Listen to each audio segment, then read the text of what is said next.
안녕하십니까. 바른독소리 정북방송을 찾아주셔서 감사합니다.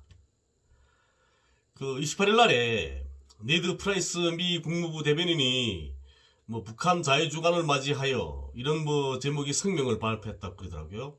여기서 북한 인권 문제를 거론하면서 수백만 명 북한 주민들과 함께하겠다, 김정은 정권에 대한 책임 추궁을 촉진하기 위해서 유엔과 같은 생각을 가진 동맹국들과 협력할 거다, 이랬더라고요. 그러면서 우리는 또 탈북민들과 인권 공동체의 용기를 존중하며 이러한 심각한 불의를 조명하기 위한 그들의 노력을 언제나 지지할 것이다, 이렇게 했더라고요. 또 미국이 편 들어주니까 박상학이 또 일쳤죠. 요즘 또 박상학이의 가족이 운영하는 조직에서 또 대북전단 또 날렸더라고요. 대북전단은 박상학이 돈주머니를 채워주는 그런 장사일 뿐이라는 데 대해서는 여러 기회를 통해서 이야기해드렸습니다. 제가 북한 인민들 대북전단 한두 장을 봤다고 사상이 변할 사람들이 아닙니다. 우리 반대로 생각해봅시다. 우리 대한민국의 문재인 대통령을 비난하는 북한 대남전단이 살포되었습니다. 그러면 문재인 대통령님을 지지하는 분들은 문재인 대통령님을 비난하는 그런 대북전단을 보게 되면 어떤 생각을 가지겠습니까? 자신들이 지지하는 사람을 헐뜯는 그런 선전을 좋다고 할 그런 사람은 없습니다. 그리고 조계사마당에 성경책을 풍선에 매달아서 보내면 조계사 스님들이 어떤 반응 보일까요? 지하철에서 예수천국 불신지옥을 외치시는 분들 계시죠? 근데 그분들 보시고 교회에 가십니까? 누구나 자기가 생각하는 대로 사시는 겁니다.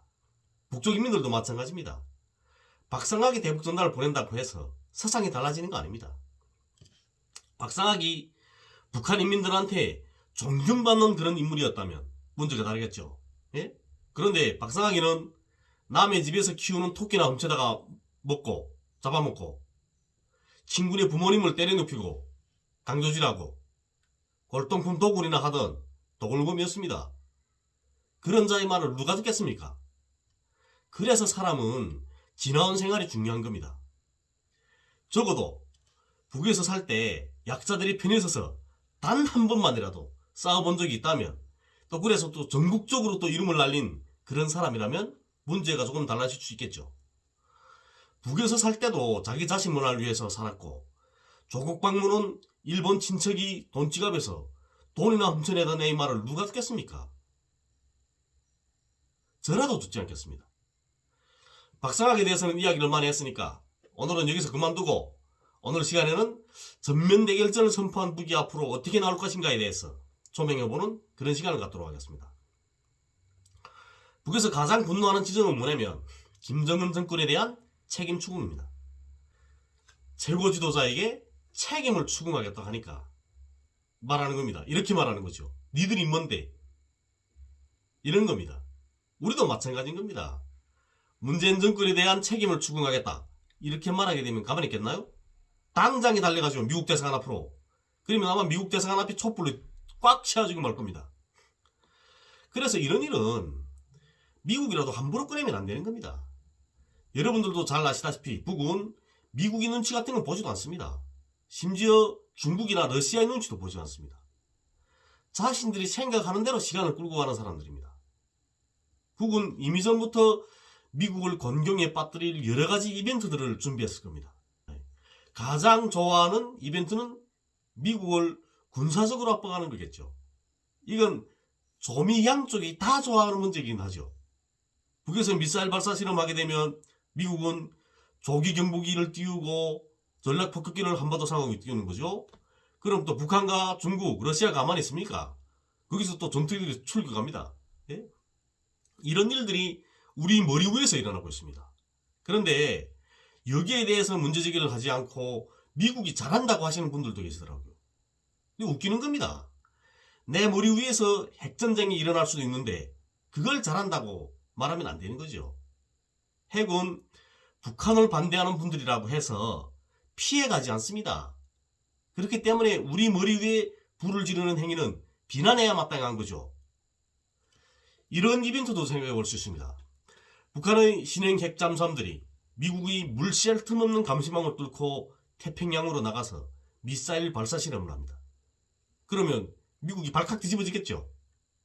그리고 도쿄올림픽을 축하하는 의미로 도쿄올림픽 개최날에 맞춰서 서해 해상에서 한반도를 가로질러서 일본이 머리 꼭대기로 미사일 발사 시험하는 이벤트도 생각해 볼 수 있습니다. 그러면 미국뿐 아니라 일본도 난리가 나는 거죠. 여기에 미국이나 일본이 할 수 있는 일은 딱 한 가지입니다. 경제 제재. 군사적 공격이요? 그건 못합니다. 중국과 러시아가 잠자고 있지 않거든요. 북에 대한 군사적 공격을 강행하게 되면 일본도 무사치 못합니다. 제가 언젠가 이런 이야기도 한 적이 있기는 한데 북한 동해안이 말입니다. 거기는 일본을 겨냥한 미사일 발사대들이 갱도안에 전개되어 있습니다. 산 갱도를 이렇게 뚫고 수직으로 또 뚫은 겁니다. 그리고 그 위에 유계가 덮었거든요. 유계가 위에 잔디를 달폈습니다. 그 유계가 철길 따라서 유계가 착 열리거든요. 유계가 열리고 그 안에 미사일 발사대가 있는 거죠. 그건 제가 직접 봤습니다. 그런 발사대들을. 그래서 이야기를 하는 겁니다. 예? 그리고 경제제재 같은 거는 있지 않습니까? 너무나 오랫동안 진행해야지. 몇십 년 동안 경제제재 하지 않았습니까? 그렇다고 해서 북이 망하지 않았습니다. 북쪽 인민들은 이제는 경제제재에 만성화되어 있습니다. 그렇기 때문에 경제제재도 효과를 볼 수 없습니다.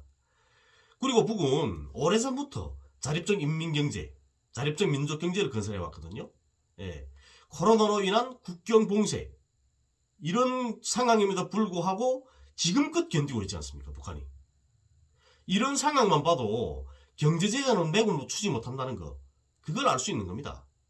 물론 국정이 열려있고 교역이 활성화되어 있기보다는 그런 상황보다는 힘들겠죠.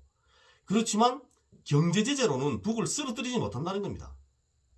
경제제재를 하면 할수록 북쪽 인민들의 반미 감정, 반일 감정은 더 높아질 겁니다. 그러면 미국이 북쪽하고 대화를 하겠다고 해도 북쪽 사람들 안 믿죠. 이미저리 속아보지 않았습니까? 하노이에서. 그렇습니다. 그렇기 때문에 외교, 정치라는 것은 일관성이 있어야 되는 겁니다. 믿을 수 있게 상대가. 미국이 경제제재를 만능으로 알게 된 것도 바로 이 강명도를 비롯한 일부 탈북민들이 잘못된 발언들도 한몫하고 있다고 저는 생각하고 있습니다. 그래서 저는 그런 사람들이 방송을 믿지 말라고 하는 겁니다. 늘 시간은 북한 편이었습니다. 북을 잘 알고 있는 저로서는 이번 일도 북한 편일 거라고 생각을 합니다. 미국이 한반도와 동북아의 평화를 위해서 올바른 판단을 하기 바라면서 오늘 방송을 마치겠습니다. 감사합니다.